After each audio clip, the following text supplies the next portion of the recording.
ఓం శ్రీ మహాగణాధిపతయే నమో నమః. ఓం శ్రీ లక్ష్మీ వెంకటేశాయ నమో నమః. ఓం శ్రీ ఆదిత్యాది నవగ్రహ దేవతాభ్యో నమో నమః. ఓం శ్రీ మాతాపితృభ్యో నమో నమః. అందరికీ శ్రీ లలిత వాస్తు జ్యోతిష్యాలయం ధర్మవరం మరియు బెంగళూరు వారిచే హార్దిక స్వాగత సుమాలు అర్పిస్తూ ఈ పరాభవ నామ సంవత్సరంలో ధనస్సు రాశి వారికి ఎటువంటి ఫలితాలు అందబోతున్నాయో వివరించబోతున్నాను. ముఖ్యంగా ఈ ధనుసు రాశి ఎవరెవరికి అంటే ఏ నక్షత్రాలలోని వారికి ఏ పాదాల వారికి అన్వయిస్తుంది అంటే మూల నక్షత్రంలో 1, 2, 3, 4 పాదాల వారికి, పూర్వాషాఢ నక్షత్రంలోని 4 పాదాల వారికి, ఉత్తరాషాఢ నక్షత్రంలోని మొదటి పాదం వారికి ఈ ధనుసు రాశి అన్వయించబడుతుందన్నమాట. మరి ఈ ధనుసు రాశి వారికి ఈ సంవత్సరము ఆదాయం ఏ విధంగా ఉంటుంది అంటే ఆదాయం 14గా ఉంటుంది, వ్యయము 11గా ఉంటుంది. అదేవిధంగా రాజపూజ్యత 5గా, అవమానాలు 6గా ఉంటాయి అన్నమాట. ఈ సంవత్సరంలో ఈ ధనుస్సు రాశి వారికి కుజుడు అర్ధాష్టమంలో, గురుడు అష్టమంలో, శని అర్ధాష్టమంలో, రాహువు శుభుడుగా, కేతు అష్టమంలో ఉండడం వల్ల వీరికి ఈ యొక్క సంవత్సరంలో మిశ్రమ ఫలితాలు కనబడుతున్నాయి. వీరు స్వయం శక్తితో, ధైర్య సాహసాలతో గౌరవము, పలుకుబడి పెంచుకోగలుగుతారు. జీవితపు విలువను వాళ్ళు తెలుసుకుంటారు. అదేవిధంగా జీవితానికి ఒక అర్థాన్ని, పరమార్థాన్ని తీసుకొని వస్తారన్నమాట. వీరికి బంధుమిత్రులతో సఖ్యత పెరుగుతుంది.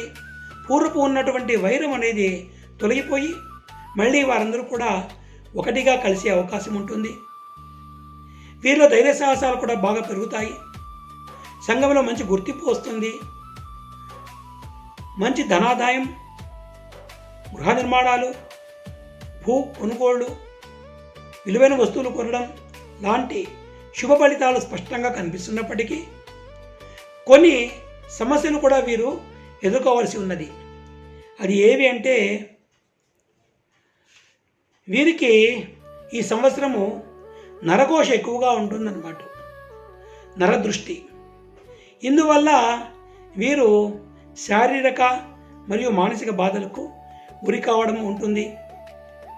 కుటుంబ సమస్యలు, కుటుంబ సభ్యుల వలన బాధలు, అనుకోకుండా ధనం వ్యయం కావడము, సోదర సోదరీమణుల వలన ధన వ్యయము, అదేవిధంగా అనుకోకుండా కొన్ని ప్రమాదాల్లో కావచ్చు, సమస్యలలో కానీ ఇరుక్కోవడం, తద్వారా ధనానికి వ్యయము, తర్వాత కొన్ని విజయాలు సిద్ధించకపోవడము, కుటుంబంలో చికాకులు ఇలాంటివి ఉండే అవకాశాలు ఉంటాయన్నమాట. కానీ వీరు తమ స్వశక్తితో, తమ తెలివితేటలతో వీటిని అధిగమించుకోగలుగుతారు. అదేవిధంగా వీరు శుభఫలితాలను కూడా పొందగలుగుతున్నారన్నమాట. ఈ రాశిలోని ఉద్యోగస్తులు కూడా ఎక్కువ భాగం మంది ప్రమోషన్లు కావచ్చు, బదిలీలు కావచ్చు, తర్వాత గుర్తింపు కావచ్చు, ధనాదాయకాన్ని పొందేకి అవకాశాలు ఉంటాయి. మరికొంతమందికి కొద్దిగా ఆర్థిక, మానసిక, శారీరక బాధలు ఉండే అవకాశాలు ఉంటాయి.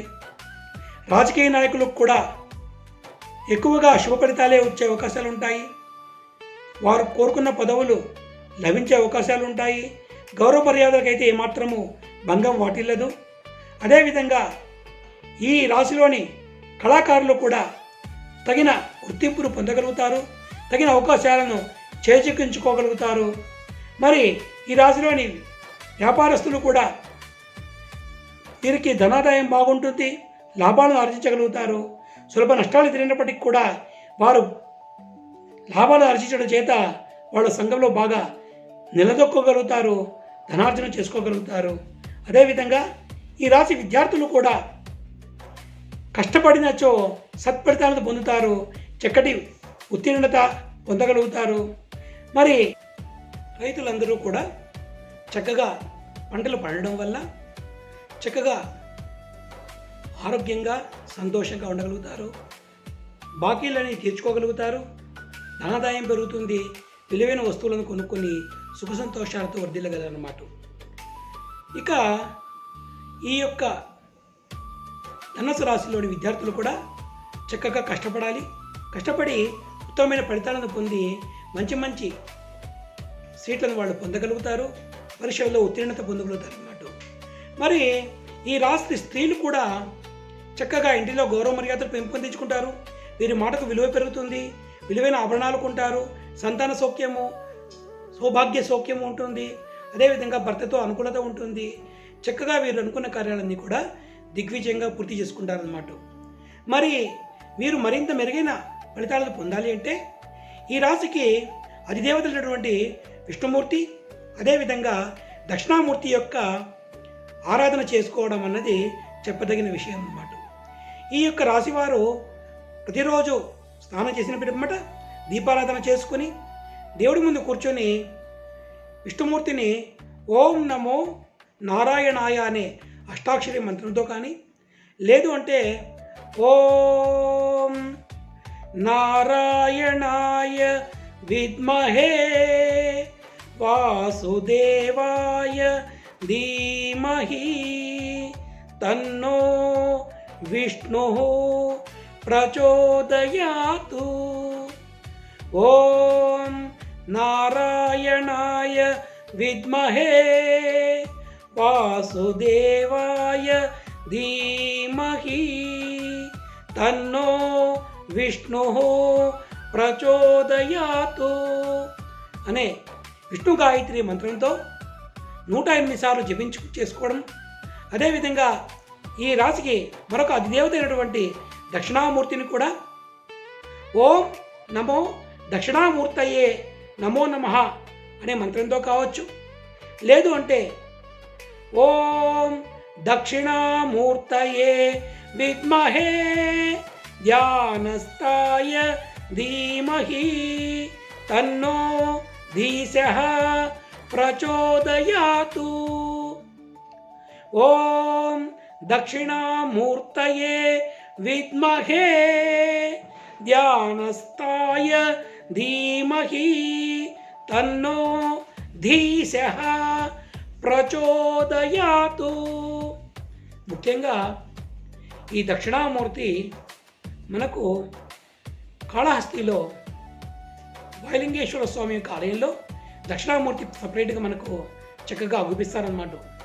మీకు వీలైతే అక్కడికి వెళ్ళి అక్కడ రాహుకేతు పూజ చేయించుకునే పిమ్మట ఆ దక్షిణామూర్తి ఉండే చోటికి వెళ్ళి ఆయన ముందు చక్కగా కూర్చొని ఈ మంత్రాన్ని మీరు 105 సార్లు కనుక జపం చేసుకోగలిగితే, ఆయన ప్రార్థించుకోగలిగితే, ధ్యానించుకోగలిగితే తప్పకుండా మీకు మరింత అనుకూలితమైన ప్రభావాలు కలుగుతాయి. ఏదైనా చిన్న చిన్న ప్రతికూల పరిస్థితులు రాబోతూ ఉంటే వాటిని కూడా ఆ మహానుభావుడు తొలగించి మీకు చక్కటి జీవితాన్ని ప్రసాదించగలడు. శుభం భూయాత్.